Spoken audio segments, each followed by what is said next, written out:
dia para quem for de bom dia, boa noite para quem é de boa noite, boa tarde para quem está assistindo a gente à tarde. Está começando o nosso Pod Jovem, o podcast que fala sobre tudo que envolve o programa Jovem Monitor Cultural, que é a maior política pública de formação cultural da juventude da América Latina, para os jovens entre 18 e 29 anos que atuam e desenvolvem as suas linguagens artísticas nos equipamentos municipais de cultura da cidade de São Paulo. Espaços como bibliotecas, casas de cultura, centros culturais e museus. E para comemorar, vamos ouvir algumas pessoas que fizeram e ainda fazem parte dessa política pública muito importante para a evolução da cultura na cidade de São Paulo. Então, parabéns ao programa Jovem Monitor Cultural e parabéns a vocês que fizeram e fazem parte dele até hoje. Eu me chamo Renato Cofé, atuo na Biblioteca José Mauro de Vasconcelos, no bairro do Edu Chaves. E antes da gente apresentar a nossa ilustríssima convidada de hoje, eu vou fazer a minha autodescrição. Eu sou um homem preto, com um cabelo mais baixinho, assim, puxado para o liso, uma barba passando da altura do rosto para baixo, bigode, óculos redondos cinza, uma camiseta preta com o logo do PJMC, pulseira preta e um relógio preto. Agora vamos à nossa ilustríssima convidada de hoje, ela que é atriz, administradora, formada em gestão pública, produtora cultural, fundadora da Ocupa Baby, ela que foi coordenadora do PIAPI, ela foi supervisora da formação cultural da Secretaria Municipal de Cultura e hoje é a nossa secretária de Cultura, Lígia Jalutônio. Muito bem-vinda ao nosso podcast. Obrigada. E mais do que isso, gente, eu sou mãe do Miguel, que eu acho que é a coisa mais importante sobre mim. E durante a entrevista vocês vão saber por quê. Ah, que ótimo, que ótimo. Seja muito bem-vinda, é um prazer receber você aqui. Você é uma pessoa maravilhosa, super pé no chão, super do povo. Gente como a gente, Gente né? como a gente. Obrigada. Eu queria fazer minha autodescrição também. Fica à vontade. Então, eu sou uma mulher branca, de pele mais morena, tenho o cabelo ondulado na altura do ombro. Hoje eu estou usando uma maquiagem leve, uma camisa laranja estampada, que meu filho fala que eu fico parecendo uma girafa. Tenho uma blusinha preta por baixo, estou com uma calça preta. E é importante, né, a gente sempre fazer a nossa autodescrição, uma postura que a gente adotou na supervisão de formação e que a gente tem levado aí para todos os nossos programas. Então, desde que a gente começou, né, a pensar num programa mais acessível, mais inclusivo, em conversas, né, com a Secretaria de Pessoa com Deficiência, a gente adotou como prática essa autodescrição e isso tem sido um grande diferencial, né? É um pequeno passo, né, em questão da acessibilidade, mas que já traz aí uma coisa bem importante sobre os nossos programas de formação na cidade. E sim, como a gente teve uma formação com a SMPED maravilhosa, com os representantes da SMPED, eu aprendi muita coisa. Então, como falar, como se portar, como se comunicar com pessoas e como entender a situação que essas pessoas vão entrar nos equipamentos e como a gente vai conseguir comunicar melhor com essas pessoas. Então, muito obrigado pela sua formação, que foi maravilhosa. E aí, já pegando esse gancho, eu quero saber de onde você veio, porque eu dei uma pesquisada de leves e vi que você também foi bem andarilha. Olha, eu já fiz de tudo um pouco, viu? Eu sou de Pirituba, então depois até vou contar uma história, né, sobre Pirituba. E eu morei muito tempo fora de São Paulo, né? Então eu morei em Campinas também. E quando eu voltei para São Paulo para estudar, fui para estudar teatro. E teatro sempre foi a minha grande paixão. Então eu me formei em teatro em 1999. Você não tinha nem nascido, não, né? Não, nasci em 94, nasci em 94. Mas a maioria dos jovens monitores não tinham nem nascido. E a partir daí, e era muito difícil, porque é isso, né? Hoje a gente tem diversas leis de fomento, de incentivo, e na época não tinha nem Lei Rouanet. Estava começando, né? Tinha a Lei Mendonça, enfim. E então era um desafio muito grande você produzir teatro, né? E eu fiquei afastada dos palcos muito tempo. Aí fui trabalhar no comércio, eu trabalhei no varejo, fui estudar administração. Então eu tenho uma formação bem diferente, ampla, bem ampla, né? E já vendi comida fitness, né? A Dani está aqui, ela lembra dessa fase. A Dani lembra de várias fases da minha vida. A Dani é nossa agente de formação hoje. E já fiz bastante coisa mesmo. Mas profissionalmente, o teatro era a minha grande paixão. E aí, por volta de 2008, 2009, voltei, né, a atuar e tive uma produtora, né? Então, a gente tinha uma companhia de teatro e teatro sempre foi muito difícil, né, de se produzir. E eu queria ser exclusivamente atriz. Eu falo que o sonho da minha vida era ser exclusivamente atriz, que era só subir no palco e brilhar. Só que não tinha como fazer isso, porque a gente precisa correr atrás de patrocínio, de apoio, figurino, cenário, e eu que fazia esse corre todo, né? Fui estudar sobre leis de incentivo, então sempre fui esse braço, né, da produção dentro da companhia, dentro dos espetáculos, o que é muito bom, né? Porque me deu uma visão bem ampla aí, né, de cultura, né? Só que eu lembro, né, que eu estava no palco atuando e vendo que o holofote não estava funcionando, contando quantas pessoas estavam na plateia para saber se aquela bilheteria ia Tinha que pagar fazer o teatro. croquis também. Não, e pensando assim, gente, nossa, hoje eu tô com 150 pessoas na plateia, cada um pagou meia, então R$20 vezes 150. Não, vai dar para pagar o aluguel esse dia. Então, eu tinha essa visão, né, mais ampla. Aí fui estudar cinema também. Depois eu fui estudar cinema, porque foi bem nesse começo da criação de conteúdo de audiovisual, né, quando o YouTube, o pessoal começou a postar, né, bastante coisa no YouTube e tal. Isso em 2000 e... Claro, começou antes o YouTube, né, mas em 2013, 2014, que teve essa febre, né, de produção de conteúdo audiovisual. Fui estudar cinema e aí eu engravidei. E aí, quando eu engravidei, eu não consegui mais trabalhar como produtora, como atriz, porque ou eu, né, colocava dinheiro nas minhas produções, ou guardava dinheiro para criar um filho, né? Então, tive que dar uma pausa mesmo, né? Que a gente até fala, né, sobre a pausa maternidade, né? Que como as mulheres, elas precisam se afastar por um tempo, né? Ou do mercado de trabalho, da faculdade, dos estudos, né? Por conta da maternidade. E como que a sociedade não enxerga isso, né? Então, muito recentemente, foi permitido, né, que as mulheres colocassem no currículo Lattes delas essa pausa maternidade. Porque quando você vai ver a produção acadêmica, né, de homens e de mulheres, a produção acadêmica dos homens, ela vai numa linha contínua. E das mulheres, geralmente, ela tem esses intervalos, porque é quando ela teve que parar para ter um filho, né? E isso aconteceu comigo também. Isso acontece com milhares de mulheres. E aí, por conta disso, quando meu filho nasceu, o que eu fui fazer? Estudar sobre maternidades e infâncias, né? Mas calma, você já vai dar um spoiler? Você já quer falar sobre o Culpa Baby? Calma, você já vai falar do Culpa Segura Baby? aí. Calma. Mas assim, você já tá pulando algumas coisinhas também. Porque você e é uma coisa que eu até queria comentar. Eu fiz teatro também, eu trabalhei com teatro, com produção, e aí eu percebi que para você trabalhar com teatro, para você ser artista, você tinha que entender de iluminação, você tinha que entender de palco, fazer mapa de palco, fazer a produção, construir o palco ali todo, o cenário. Então, é isso, assim, você já estava fazendo esse corre antes de eu nascer. Bem isso.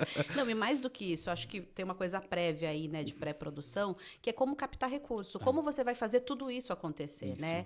Então, quando eu comecei a fazer teatro, as leis de incentivo estavam começando também, né? Então, o VAI, que é uma política que tem 20 anos agora, né? Então, não existia programa vocacional, não existia o VAI, o PROAC estava começando, a Lei Rouanet estava começando. Então, era muito difícil, né? E antes, eu lembro até de uma entrevista, acho que foi da Cleide Diáconis, né? Que é uma grande atriz, né? E ela falava que ela tinha, né, o figurino dela, as roupas normais de trabalho dela, e ela tinha o figurino de pedir dinheiro no banco para as produções que ela fazia, né? Então, todos esses artistas das antigas, eles iam pessoalmente nas empresas, pessoalmente nos bancos, pedir dinheiro para as produções, né? Então, o teatro era uma coisa... Você produzir um espetáculo de teatro era muito caro e era muito restrito a quem era conhecido, quem tinha bons relacionamentos. Então, quando as leis, né, de incentivo vieram para democratizar o acesso, num primeiro momento, né, nós, como artistas, a gente conseguia acessar, né? Então, você escrevia um projeto, e aí tem uma coisa do artista até hoje, né? Então, eu estou contando coisa de 25 anos atrás.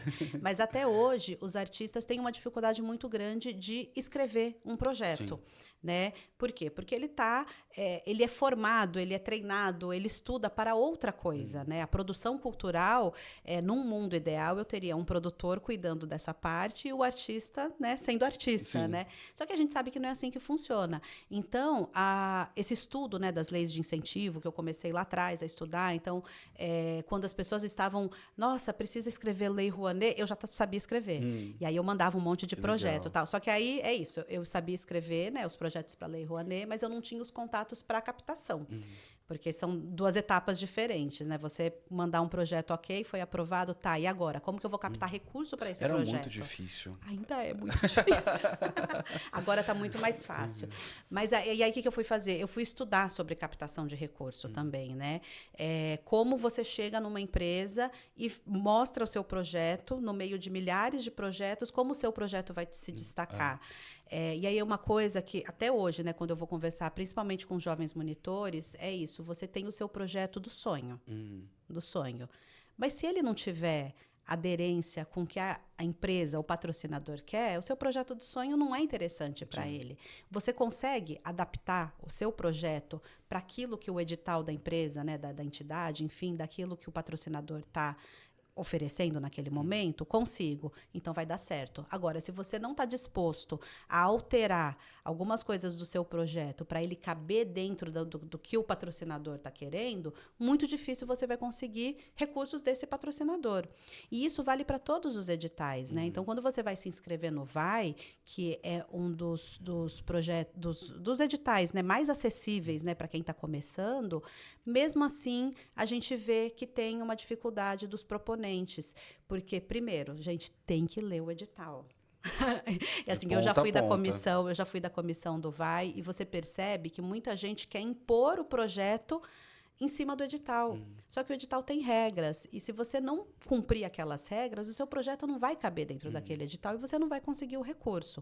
Então, é uma coisa que eu sempre falo, né? Então, antes da gente pensar no palco, né, tem todo como você vai conseguir subir no palco. para subir no palco, né? E aí depois isso, né? Então, essa parte de iluminação, cenografia, já martelei muito cenário, a Dani sabe disso, também. a gente pintou cenário, martelou cenário, já caiu de escada. Enfim. A Dani derrubava muita gente, viu, no palco. Vou contar para depois tem que trazer ela aqui para ela contar essas histórias, mas ela tá rindo aqui, morrendo de vergonha, mas ela derrubava muita gente, assim, no palco. Mas assim, foi daí que... Fisicamente, não é?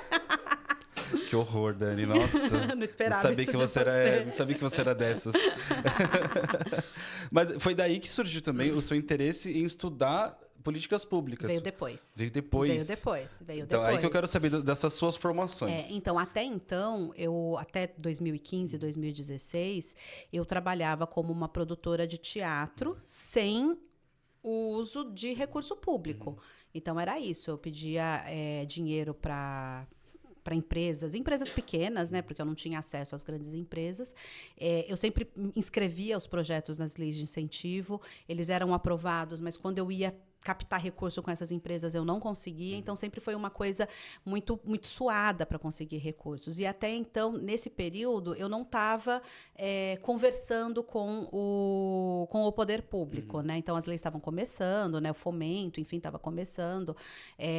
A gente tinha muita dificuldade, né, como artista independente, de entender a lei de fomento, enfim. Então, não foi nesse momento, né? O que foi a virada de chave para mim das políticas públicas foi através da maternidade, que foi quando meu filho nasceu. Você não deixou eu falar, mas agora Pode falar.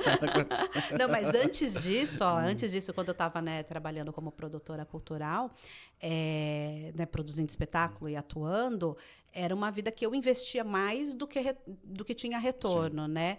E aí foi quando eu comecei a vender comida fitness. Sim. E ganhava dinheiro, viu? Eu tenho uma receita, gosta e precisa. Eu tenho uma receita é um salgado proteico. Depois, quem quiser aí vender, eu passo aí a receita, que você faz com frango e batata doce, vai na porta da academia, vende. Nossa, é uma maravilha. Olha, que ótimo. E eu ganhava dinheiro com isso. E aí chegou num momento que eu estava ganhando mais dinheiro vendendo comida para academia do que com teatro, né? Então, eu conseguia manter aí, em paralelo, essas duas atividades. Depois, quando eu engravidei, estava fazendo escola de cinema, né? É até bonitinho, eu tenho uma foto, né?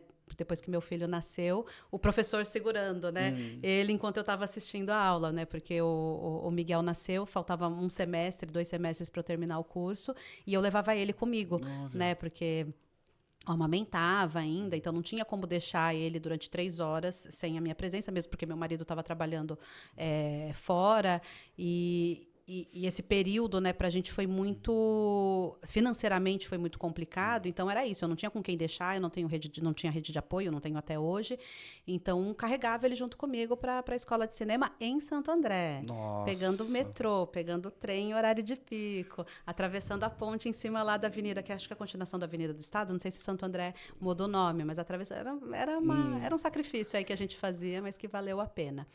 E aí, quando o Miguel nasceu, eu em casa, com um bebê pequeno, esperando a vaga na creche, né? Que hoje a gente, né, como gestão Ricardo Nunes, a gente tem o orgulho de dizer que nenhuma criança de São Paulo fica fora da creche. Então, hoje a gente zerou a fila da creche. Isso é muito importante, porque eu fiquei 2 anos esperando uma vaga na creche. E você tem filho, né, você sabe o quão importante é ter a criança num espaço seguro, né, de educação, para a gente poder desenvolver nossas atividades profissionais. E com profissionais bem preparados para poder cuidar das nossas crianças, sabe? Exatamente. Então, hoje é muito, muito gratificante morar numa cidade que durante a gestação, a mãe já pode inscrever a criança na creche e quando, né, terminar a licença maternidade, ela já tem garantido uma vaga na creche para poder desenvolver suas atividades profissionais.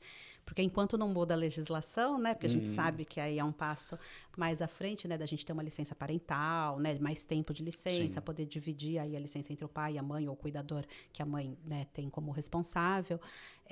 Enquanto isso não acontece, né, que bom que a gente tem as creches aí para acolher nossas crianças. Então, nesses 2 anos, né, que eu fiquei com o Miguel em casa, o que eu fazia? Eu saía de casa, porque eu não aguentava ficar em casa com uma criança, né? É muito, assim, eu falo que a maternidade transformou minha vida num nível, assim, que se hoje eu estou onde estou, é por conta dessa transformação. E aí eu comecei a sair com ele, né? Então eu ia em lugares que eu queria ir, não lugares que assim, tem que levar a criança em lugar de criança. Não, eu queria ir no MASP, eu queria ver museu, eu queria, né, tomar café num lugar gostoso, né? Assim. Então eu levava ele nesses lugares. E como, né, tava sem dinheiro, porque com uma renda só em casa, não, né, não conseguia mais cozinhar, não conseguia mais fazer as coisas que eu fazia antes, porque eu estava dedicada integralmente a esse serzinho. Espaço gratuito. Espaço público e gratuito. Então, assim, que dia que o museu, né, que tem museus que são pagos, né? Que dia que é o dia gratuito? Então, é nesse dia que eu vou. Que espaço que tem? Então, e foi aí que eu comecei a acessar a cidade com outro olhar. Legal. Então, centros culturais, teatros, bibliotecas, eu sou super defensora das bibliotecas. Eu até brinco, né, que as bibliotecas, elas pensavam a primeira infância antes mesmo de virar moda, né? Sim. Então, sempre levei o Miguel nas bibliotecas, enfim, todos esses espaços. E comecei a ter mais contato com os equipamentos da cultura. E eu colocava no Instagram. E aí, no momento, ainda era meu Instagram, né, com o meu nome. E as pessoas começaram, nossa, que legal, você foi com o Miguel no MASP, você foi com o Miguel no Museu da Imigração, você foi com... E as pessoas começaram a seguir, pedir dicas, né? Nossa, mas como você consegue, né, sair com uma criança pequena? Lá tem trocador, tem fraldário, como você faz para amamentar? E eu comecei a falar. E assim, os lugares não estavam preparados. E até hoje muitos não estão, né? Mas eu não quero ir com o meu... E, assim, eu tive, né, várias situações, assim, né, de, por exemplo, chegar na Pinacoteca, eu estar com uma bolsa de maternidade, com as coisas dele, fralda, enfim, e não poder entrar com essa bolsa. Não pode entrar com bolsa nesses né? espaços de Só biblioteca. que aí, uma outra pessoa com uma Louis Vuitton gigante entrava. E aí você falava, peraí, por que ela com uma bolsa grande pode entrar e eu com uma bolsa de maternidade não posso? E aí era e-mail, né, pro espaço. Legal. Era mandar no Instagram, post. Tem até uma história com a Ellie, que hoje é gestora da Vila Itororó. Na época, ela era gestora da Oca. E teve uma exposição lá. Que isso o Miguel já era maiorzinho, né? E aí a gente tava, né? Tinha muitos adultos, que era uma exposição daquela dos super-heróis do Lego. Olha, então tinha que mais legal. adulto do que criança, né? Deixa eu tomar água rapidinho. Fica à vontade. Eu não paro de falar, né? E aí essa exposição da Lego, né? Então tinha mais adulto do que criança. E, gente, adulto também não sabe se comportar, né? Sim. Nesses lugares. O pessoal fica falando das crianças, mas muitas vezes é o adulto que não sabe. E aí eu percebi que tinha um segurança que ficou meio que seguindo a gente, né? Eu e o Miguel. E o Miguel, assim, desde pequenininho, ele vai nesses espaços, então ele sabe que não pode colocar a mão, ele tá acostumado a andar nesses lugares, não é aquela criança que chega louca, desenfreada. Correndo Se bem que teve uma vez que ele abraçou uma estátua do Vitor Brecheret. Ai, ok. Aí o pai dele, assim, do lado rindo, eu, pelo amor de Deus, tira e um segurança ficou seguindo a gente, ele foi um pouco hostil com a gente, e eu fiz um post sobre isso, né, no Instagram, e a Ellie, que era gestora na época, me chamou para conversar. Ela falou, eu queria saber o que aconteceu, né, porque não é essa a postura que a gente quer ter, a gente quer receber as crianças, enfim, ela foi incrível. E aí, a partir daí, ela fez uma sensibilização, né, com a equipe, né, para mostrar que, olha, não precisa ficar podando as crianças, assim, foi muito legal. Que eu acho que é a postura que a gente tem que ter, né, como gestor de espaço, né, coordenador. Não é bloquear o acesso das pessoas. Até trazendo um fato, a gente está aqui hoje no Centro Cultural São Paulo, né, e a gente tem aqui uma população em situação de rua muito grande aqui no entorno, né, e o que você faz com essa população em situação de rua quando ela entra no espaço? A gente acolhe. A gente acolhe, tem que receber muito bem essas A gente acolhe e pessoas. recebe. Então, assim, isso, né, a gente como gestor, a gente tem que passar para as nossas equipes, né, que não é simplesmente falar, não, você não pode entrar, porque é um espaço público, né, então, assim, como que a gente vai acolher?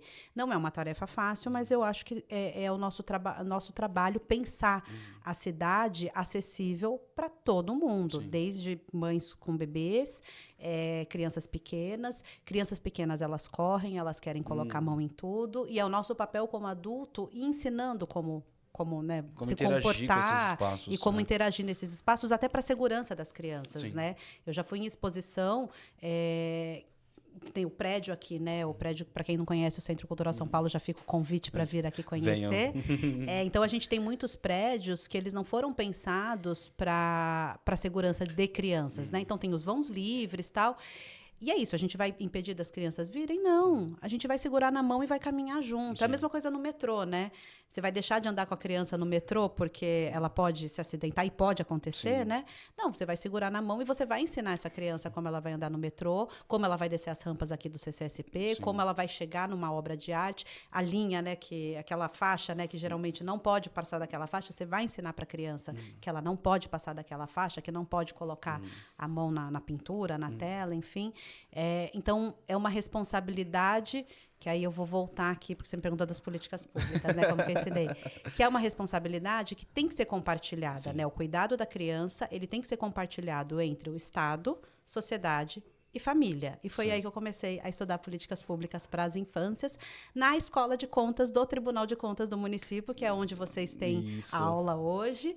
Então, eu fiz uma pós-graduação lá, em legislativo, controle externo e políticas públicas no Brasil. Caraca. Então, quando vem alguém falar assim, porque tem o projeto de lei e tal, eu falo, gente, estudei legislativo, eu sei do que você está falando. Lei orgânica do município, eu sei o que você está falando. Eu sei.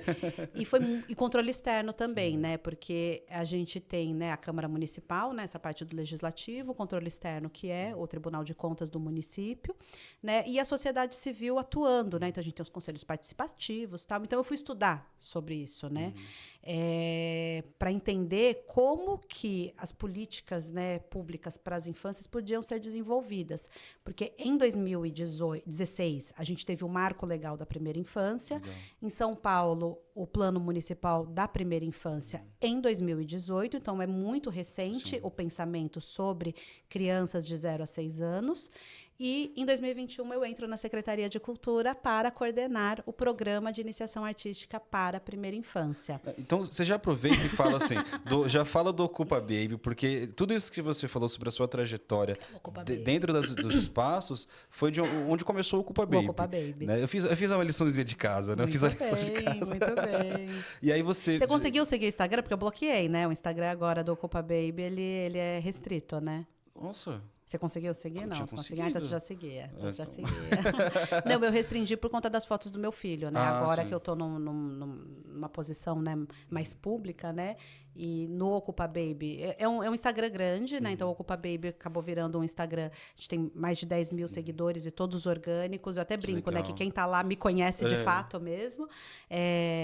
E é um Instagram que tem umas fotos do Miguel, né? Eu e o Miguel, desde ele pequenininho, porque era isso. A gente vinha no Centro Cultural São Paulo, postava foto e falava para as pessoas: levem as crianças do Centro Cultural São Paulo, tem atividade lá. Então, vai no museu, postava foto, né? Então, foi um Instagram que tem muita foto. Eu restringi ele agora, né, para o acesso. Né, por conta dele também, porque ele é uma pessoa, ele tem o direito dele de ter a imagem resguardada. E aí o Ocupa Baby, né? Ele, mais do que um Instagram de dicas de passeio, ele virou um movimento mesmo de ocupação da cidade pelas crianças. Bem forte. E foi daí que veio essa ideia. Não vou falar ideia, mas foi daí que você começou a ver de outros olhos a primeira infância e levar para dentro dos espaços e ver onde que era a necessidade de um espaço de primeira infância. Sim. Eu vi também que os espaços que nós temos nas bibliotecas de primeira infância é muito recente. Então, vendo a sua fala agora, eu vejo que, sim, é muito recente mesmo. É muito recente mesmo. Então, assim, você teve essa coisa do Ocupa Baby e entrou na primeira infância. Então, você já junta isso e vai para frente, né? E foi um caminho que foi acontecendo junto, né? Eu falo que eu tive a honra e o privilégio, né, de inaugurar o Ocupa Baby, não, desculpa, o Piapi. Na Secretaria de Cultura, mas ele estava sendo construído por outras pessoas antes, né? Então, quando eu entrei, ele estava num processo, né, de implementação. E eu entrei num lugar meio que para ajustar algumas coisas do que eu achava, né, importante. Então, só para dar um exemplo, né, quando se pensava no Piapi, você pensava nessa coisa, a família, o pai, a mãe, o filho. Eu falava, gente, mas vocês estão desenhando esse programa para quem? Porque se você desenha o programa para uma família estruturada nesse modelo, você vai atingir um tipo de público. Quando você vai para a periferia de São Paulo, não é essa estrutura. Não tem esse público. Sabe? É diferente. Esse público existe também, mas é para esse público. Talvez a gente tenha que pensar em outras configurações familiares. E, na prática, foi isso que aconteceu. Quando a gente chegou realmente nos espaços, não tinha. O pai, a mãe. Não, gente, era a mãe, a tia, a avó, era a criança de 10 anos levando a criança de 3. É outro rolê. Né? Quando a gente vai lá para a periferia, o olhar tem que ser outro. Então, não dá para o meu olhar de classe média, que mora numa região mais centralizada, ditar as políticas públicas que vão acontecer na ponta. Em toda São Paulo. Em toda São Paulo. E aí, o que eu preciso fazer? Eu preciso ouvir as pessoas. Então, eu preciso ir lá na Casa de Cultura São Rafael, ficar um tempo lá, ouvindo as mães e elas falando da realidade delas. Que se elas não tiverem um lanche para as crianças, elas não conseguem levar a criança no Piapi. Né? Se o horário for aquele, é o horário que bate com o horário da creche, não vai funcionar. Então, isso acho que foi um salto, né, que eu consegui trazer, né, esse olhar mais de vamos lá na ponta escutar o que realmente as pessoas precisam, isso no Piapi. E depois, né, assumindo a supervisão de formação na EMIA. A EMIA, que é a Escola Municipal de Iniciação Artística, durante anos ela estava aqui no Jabaquara, né, perto do metrô Conceição, atendendo as crianças de Moema e da Vila Mariana. Né? A estrutura dela era mais ou menos para isso, né? E aí, quando a Aline Torres, né, a nossa eterna secretária Aline Torres, ela vem para a Secretaria de Cultura em 2021 e ela, como uma mulher preta, de Pirituba também, né? A gente nós duas somos de Pirituba, e fala que as políticas públicas precisam chegar nas pontas, precisam ser descentralizadas, a virada cultural. E a EMIA, elas entram nesse holofote. Então, eu preciso pegar essa política pública de excelência, de iniciação artística para as crianças e levar para Brasilândia, para Itaim Paulista, para Parelheiros, para Perus, para Vila Sônia. Eu preciso espalhar essa política para a cidade onde as crianças pobres estão. Sim. Então, depois, para você conhecer, você tem que conhecer todas as EMIAs, porque uma é bem diferente da outra, e é muito legal de ver que a EMIA do Itaim Paulista, ela está no meio das Coabs, lá, de vários prédios da Coab. E aí, a criança que mora nesse lugar, ela é muito diferente da criança que mora na Vila Mariana. Como que a gente vai dar o mesmo atendimento? Não tem como. Não tem. Então, a criança que está na EMEA hoje, ela recebe uniforme, ela recebe lanche, porque se ela não tiver o lanche, ela não consegue Nossa, gente. frequentar a EMEA. Não sei se, né, se as pessoas, a maioria das pessoas devem imaginar, mas não sabem com certeza, né, que uma das políticas de reduzir a evasão escolar é a alimentação na escola. Né? Eu sou aluna de escola pública, né? Fui aluna de escola pública. A gente sabe que se a criança recebe alimentação na escola, ela vai para a escola. Então, uniforme, material, a alimentação, ela garante que a criança não abandone a escola, né? E a gente quis trazer isso um pouco para a EMEA, porque quando a gente sai desse lugar um pouco mais elitizado, claro que a EMEA, lá no Jabaquara, também atendia, né, crianças mais vulneráveis, tal, mas não era o maior, né? O maior público. E aí a gente vai para Brasilândia, para Parelheiros, né? Parelheiros está em breve aí inaugurando. Perus, a gente fala, não, se a gente não mudar, né, o modelo que a gente está fazendo até então, a gente não consegue atender essas crianças. E foi isso que a gente fez. Isso com muita escuta, né, conversando com as pessoas do território. A gente fez algumas políticas de cota também. Então, a EMEA Jabaquara, quando a gente entrou, 80% eram alunos da rede particular, né? A gente falou, não, a gente precisa garantir que os alunos da rede pública entrem. Então, 50% das vagas vão ser reservadas para alunos da rede pública. Porque a EMEA Jabaquara, ela tem fila de espera, né? Nossa. Porque meu filho ficou 1 ano na fila de espera. Caramba. Meu filho só conseguiu entrar no 2º ano lá. Até a Aline falava, mas como assim, Lígia? Eu falava, gente, ele está na fila de espera. E é isso, é uma política que ela tem todo mundo tem que ter acesso e o mesmo direito de acessar. Então, meu filho não poderia passar na frente. Então, ele ficou... O primeiro ano ele não fez, porque ele ficou o ano todo na fila de espera. Aí, no 2º ano, ele conseguiu a vaga. E aí tinha isso, né? Então, a maioria das crianças brancas de escola particular. Então, a primeira medida foi, né, garantir o acesso de crianças da escola pública e depois as cotas raciais, né? E isso a gente levou para todos os outros programas. Então, hoje... para você trabalhar, né, PIA vocacional, a gente tem a cota de 56%, preferencialmente de artistas pretos, pardos ou indígenas. Para o público também. Pessoas com deficiência, a gente tem cota, né, para garantir o acesso de pessoas com deficiência, tanto como artistas educadores, como o público que vai, né, munícipe que vai ser o beneficiário final dessa política pública. E o programa Jovem Monitor Cultural também, né? É o programa que eu acho que é o programa que mais chega na ponta, que é mais acessível, que está realmente aí fazendo a diferença em São Paulo. Ele vai para todo canto de São Paulo, assim. Quando eu entrei, foram 345 jovens que foram entrando no total, assim, de vários equipamentos. E eu vejo que sim, que ele chega em todas as pontas. Inclusive, na biblioteca que eu atuo, ela fica numa ponta muito extrema da Zona Norte. Ali próximo, depois do Tucuruvi, depois do Tucuruvi Jaçanã, Parque do Chaves, você vai na Fernão Dias, já é Guarulhos, assim. Então, a gente está bem na ponta. E, assim, eu morava próximo àquela biblioteca e nunca nem passei perto. Nunca entrei, assim. Nunca pensei, vou entrar ali. Porque eu passava correndo, passava trabalho. Eu já entrei na Casa de Cultura do Tremembé, que fica mais próximo da minha casa. Só que, assim, quando eu soube do programa Jovem Monitor, estava lá, falei, que legal, que é um programa que eu posso acessar, que meu vizinho pode acessar e que todo mundo pode fazer essa formação cultural.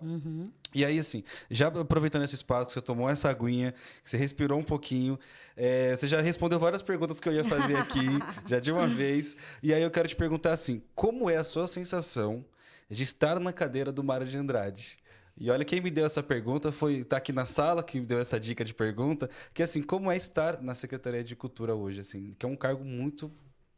Olha, eu encaro esse cargo como um privilégio e uma responsabilidade. Mais responsabilidade do que privilégio. Estar à frente, né, da Secretaria de Cultura me coloca num lugar de, olha, onde nós chegou, hein? Mas mais do que isso, eu acho que a responsabilidade mesmo do cargo, né? Eu acho que, como gestora pública, eu tenho a obrigação, né, de trabalhar pela cidade de São Paulo, né, pelos munícipes. Então, assim, eu não posso perder esse foco, né?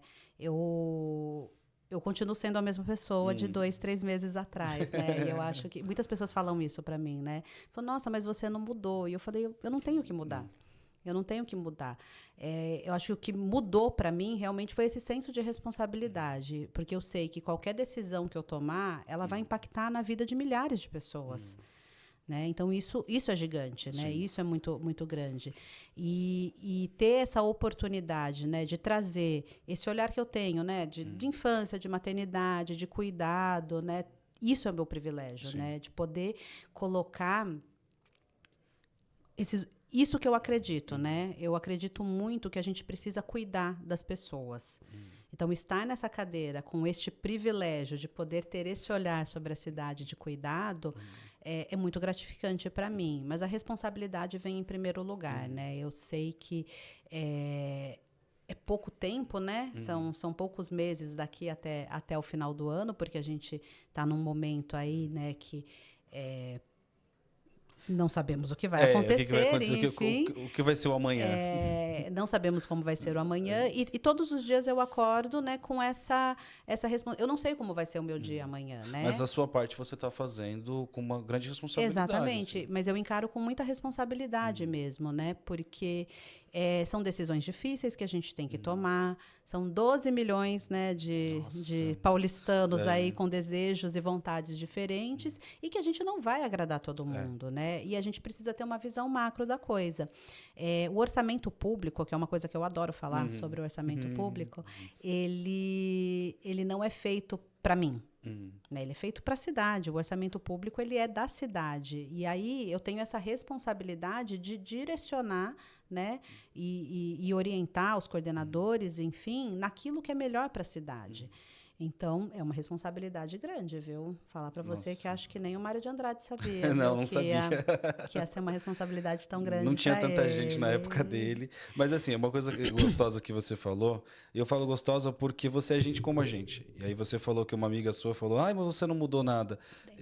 A minha experiência que eu tenho, não sei nem se você lembra disso, mas umas semanas atrás eu estava lá na frente da SMC, lá no prédio, conversando com um amigo meu. Você passou, me cutucou, oi, me cumprimentou e eu fiquei... A Lígia me cumprimentou. Nossa, a secretária de cultura passou e me cumprimentou. Nossa! E aí, assim, hoje a gente conversou aqui antes da gravação e, assim, eu vi, é uma pessoa muito gente boa, muito pé no chão. Obrigada. Gente como a gente. Mas é que eu falo, né, sobre essa questão da responsabilidade. Eu tenho um filho de 8 anos, né? E eu preciso mostrar para ele que, independente do lugar que a gente ocupa na sociedade... A gente é igual, sabe? Somos diferentes, né? Claro, porque eu falo as coisas, porque somos todos iguais. Não somos, não, tá? Eu moro aqui na Vila Mariana, então eu sei que o meu acesso à cidade é diferente de quem mora na cidade de Tiradentes. Então, eu não tenho essa hipocrisia de achar que somos todos iguais. Mas naquilo que, né, nos forma como ser humano, somos iguais. Sim. E eu... não posso mostrar para ele que hoje, pelo cargo que eu ocupo, eu tenho privilégios em relação a outras pessoas, né? Então, eu tenho que ensinar. Então, a gente continua andando de metrô, né? Porque eu não tenho carro, então continuo não tendo carro. Então, eu ando de metrô. A gente faz as coisas, né, como a gente sempre fazia. E para ele, né, que é uma criança de 8 anos, ele não tem a dimensão da responsabilidade que eu tenho agora, tal. Eu continuo sendo a mãe dele, né? Então, para ele, tanto faz. Você me vê como secretária, mas ele me vê como mãe dele, como sempre foi. E eu acho que é isso que me dá o pé no chão mesmo, né? Eu acho que a minha família é a minha base mesmo e que, independente do lugar que eu estiver, eu vou ser a mãe do Miguel, né? Por isso que eu falei no começo que isso era muito importante, que eu acho que isso define muito o que eu sou, quem eu sou e por que eu estou aqui hoje, né? Então, a maternidade foi o que mudou o meu olhar sobre o mundo e que me fez, olha, eu quero fazer a diferença. E como que eu faço para fazer a diferença? Através da política. Acredito muito na educação, na cultura e na política, né? A política é onde vai estar o orçamento e a caneta. Né? Então, a gente tem que ocupar esses espaços. Então, quando a gente tem a primeira mulher negra ocupando a cadeira do Mário de Andrade, né? A cadeira da Secretaria de Cultura, Aline Torres, isso é gigante. Sabe? A gente ter uma mulher, né, de Pirituba, negra, que estava sempre no corre aí da produção. Imagina, a Aline trabalhava na Virada Cultural como produtora, ela panfletava, ela fez de tudo. Ela também, ela já fez de tudo nessa vida. Então, quando a gente tem essa mulher ocupando esse espaço da Secretaria de Cultura, né, na cidade de São Paulo, a maior Secretaria de Cultura da América Latina, isso é incrível, é incrível. Então, assim, eu sempre falo, né, que a política, ela tá aí, a gente querendo ou não, gostando ou não, ela tá aí. Então, por que a gente não ocupa esses espaços, né, para começar a dar o nosso olhar? Então, se hoje a gente tem as políticas descentralizadas, foi graças à Aline. Sim. A virada cultural, quando as pessoas falam, mas eu gostava mais quando era no centro. Sim, porque você mora no centro. Né? Sim, sim. Agora, se você mora em Parelheiros, por Pra mais você. por mais que as pessoas falam, mas é de graça. Gente, demora 2 horas para você chegar. Não sai de graça. A sua hora de vida custa alguma coisa. E aí, quando você leva a virada cultural para Parelheiros, né, para Embu-Mirim, para Cidade Tiradentes, Pra parada inglesa. Pra parada inglesa, que foi incrível, a parada Foi. inglesa. Eu fui no show lá da Glória Groove, na parada inglesa. Quando você leva para esses lugares, além de você permitir, né, que a população do entorno chegue mais rápido, né, para ver uma atração artística, você fomenta todo um comércio local, né? Então, certamente aquelas pessoas que estavam no show, né, foram lá numa lanchonete, num restaurante, alguma coisa lá do lado, consumir. A gente tinha, né, também as barracas dentro das arenas, tal, que eram de comerciantes locais. Isso gera muita renda, muito dinheiro. E aí até, acho que foi na parada inglesa que eu perguntei, em alguns lugares, né, que eu estava na virada, eu perguntei, né, quem tinha chegado lá a pé, quem tinha chegado em 10 minutos, 15 minutos, e a maioria das pessoas realmente eram do entorno. E aí, só uma informação técnica, né, que eu fiquei sabendo ontem, a gente acompanha, junto com a segurança pública, né, todos os movimentos da virada cultural, né? Então, dispersão, né, as entradas e tal. E aí, a dispersão da Embu-Mirim, com quase 40 mil pessoas lá do show da Maiara e Maraísa, aconteceu em 18 minutos. Nossa. Ou seja, as pessoas saíram de lá e foram para casa dela muito perto. A do Vale demorou mais de 1 hora.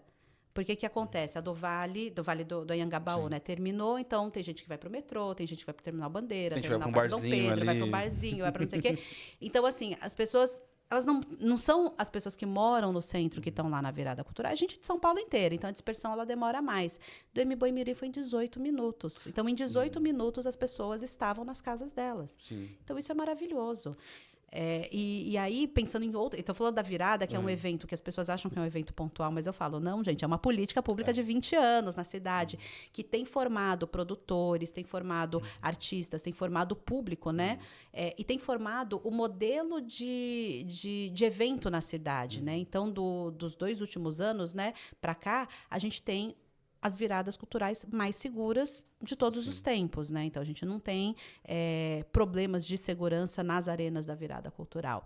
E aí, pensando nas outras políticas, né? PIA, PIAPI, Vocacional, PJMC, o Rede da Hora, EMIA, que são políticas de formação cultural, também descentralizar cada vez mais. O VAI, né? Que é uma política de fomento, o fomento à periferia também. Então, levar o recurso, né? Do orçamento para a ponta, para o artista que está lá em Parelheiros, que está na cidade de Tiradentes, né, que está no Grajaú, levar o recurso para realmente quem está na ponta. Não, e assim, você disse que foi na parada inglesa. A minha experiência que eu atuei lá na parada inglesa, a gente se encontrou lá e foi muito isso, assim, a gente ficou um pouquinho mais lá para poder pegar as coisas, descansar um pouquinho. Quando eu saí pro metrô, eu só subi assim pro metrô e não tinha mais ninguém, assim, só tinha um pessoal esperando ali, tomando um lanche, tomando alguma coisa, mas aquele público todo que tava lá assistindo a Glória Groove, Xamã e tal, acabou, assim, em pouco tempo o pessoal já foi muito embora. E eu lembro nas viradas antigas, que era um palco aqui, lá no centro, né? Um palco lá na República, um palco no Varanda Gabaú, um palco em outro lugar, muito próximos. Então as pessoas iam andando de um palco para outro. Só que assim, é o que você falou, eu moro próximo do Jaçanã, então eu pegaria um ônibus até o metrô, do metrô eu iria até o centro. Para mim, eu só peguei um ônibus e desci na parada inglesa. Rapidinho, né? Foi assim, foi muito tranquilo. E a gente não deixou de fazer a virada no centro. A virada no centro aconteceu, tanto no Vale do Anhangabaú, como na Biblioteca Mário de Andrade, aqui no Centro Cultural São Paulo, na Vila Itororó. O Sesc, que é um grande parceiro nosso, estava com atividades durante o dia todo. Então, é isso, a gente não deixa de fazer. E aí, outra coisa também, né, que foi uma proposta da Aline que foi incrível, que é a Portaria 34, que era a portaria 32, agora é 34, porque atualizou os valores. Que é garantir, né, que artistas não formalizados, né, conseguissem acessar as contratações da Secretaria de Cultura. Então, até então, para você ser contratado pela Secretaria de Cultura, você tinha que ter nota fiscal e documentação, que é necessário. A burocracia, ela é necessária. Só que a gente sabe que a maioria dos nossos artistas, ele não está formalizado, ele não tem um produtor, ele não tem um empresário, tal.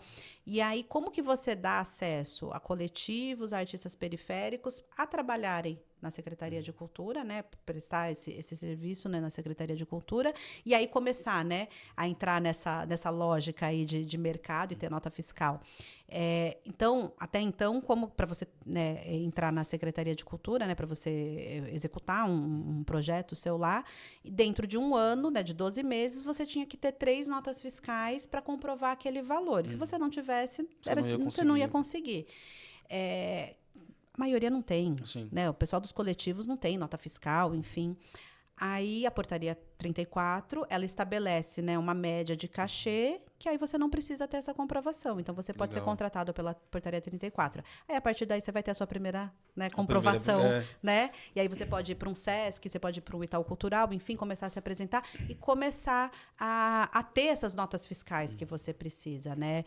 E isso garantiu também a descentralização do recurso, né? A gente fez uma pesquisa esse ano, né, para ver como que eram aplicados os recursos até então, né? Antes, né, de 2021, 2022, a gente tinha mais de 40% do orçamento, né, da Secretaria de Cultura no centro de São Paulo, na região mais central.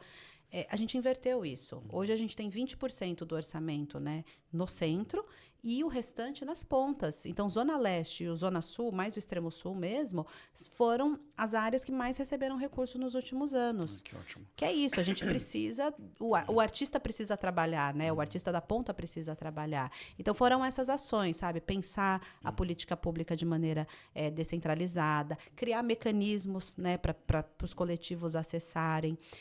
A gente tem agora, né, o Porta de Entrada também, que é o site, a plataforma onde todo mundo vai poder inscrever um projeto cultural, e agora você não precisa mais me conhecer para mandar o seu projeto. Você coloca lá, vai chegar no curador, né? Porque antes tinha muito esse lugar. Eu conheço fulano, levo o meu projeto direto lá na biblioteca, no teatro. E isso é muito ruim para a política pública, né? A política pública, ela tem que ser para todo mundo. Então, hoje, através do Porta de Entrada, também, que foi um site, né, idealizado pela Aline, a gente garante, né, que você consegue, né, mandar o seu projeto, independente se você conhece alguém ou não. Você tem a possibilidade, né, se você está começando, se você não tem aí a formalização necessária, ser contratado, né, através da portaria 34, e mais do que isso, um olhar da Secretaria de Cultura mesmo para os extremos da cidade. Que ótimo. Nossa, eu fico muito feliz.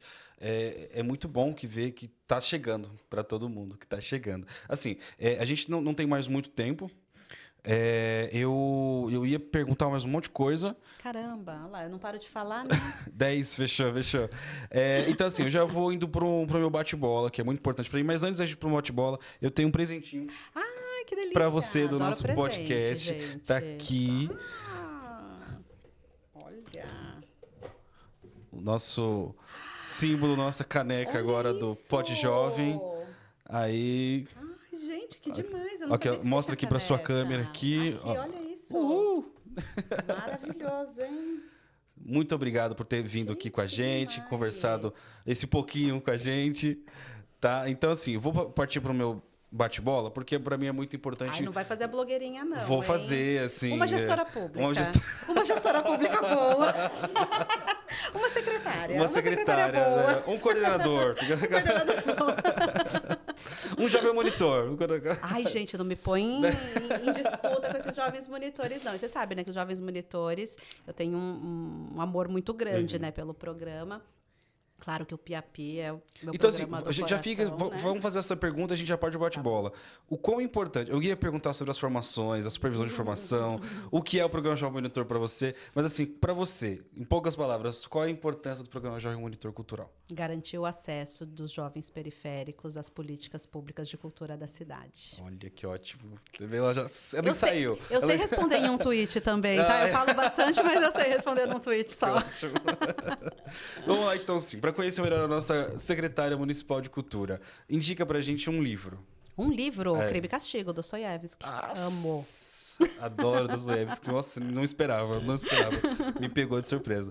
Uma música. Uma música, Yesterday, dos Beatles. Olha, mais fofinha. Fofinha. O filme.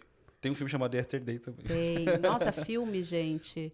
Eu gosto muito de cinema, mas se pensa... Ai, eu vou fazer uma brincadeira aqui, Vai. tá? Depois vai... Gente, isso aqui vai parar. Vocês vão fazer um corte disso? Que tinha... A Dani já tá rindo, né? Que é um filme, né? Aí o filme você fala, né? Tipo, ai... Deixa eu pensar num filme bem cabeça, assim, vai. Já falaram Lagoa Azul aqui no podcast. Mas então. pode, gente. Pode. Super Xuxa contra Baixo Astral, essas coisas, pode falar. Xuxa né? só pra baixinhos. Mas assim, como que é? Você já viu um, né? Eu já mudando de assunto aqui, mas eu vou voltar pra piada que eu vou fazer. Que é os alunos de cinema, né? Ai, o filme favorito, né? Aí todo mundo, ai, Barbie, não sei o quê. Sempre uns filmes assim, mas é mais ou menos isso. Aí você fala, né? É um filme, né, que você gosta. Aí você fala, ai, Dogville, né? Do Lars von Trier. Agora um filme que você gosta de verdade. As Branquelas. Aí, ó, tá ótimo. Que pra mim é um clássico, gente. As Branquelas é um clássico.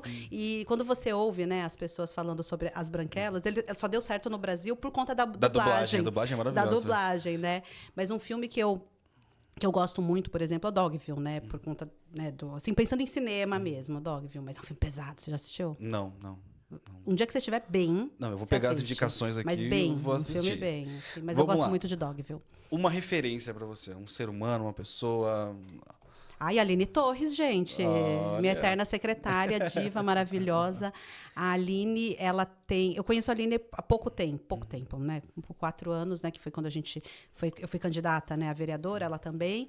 A gente se conheceu nesse período e ela é uma pessoa que, para mim, é uma referência não só na política, né? Mas como mulher, assim. Ela é uma mulher que, olha, gente, é admirável mesmo. Muito bom, Aline Torres. E agora, sim, a pergunta mais difícil do nosso podcast. Se você que acompanha já sabe que é muito difícil. Algumas pessoas é fácil, para outras é bem difícil. O que é arte para você? Que a arte, para mim... Olha, arte, para mim, é tudo aquilo que o homem, a mulher, enfim, consegue colocar a sua criatividade, aquilo que, né, que ela tem dentro de si como uma expressão artística, que seja música, teatro, dança. Então, a arte é uma manifestação de uma linguagem cultural através daquilo que a pessoa pensa, sonha, acredita.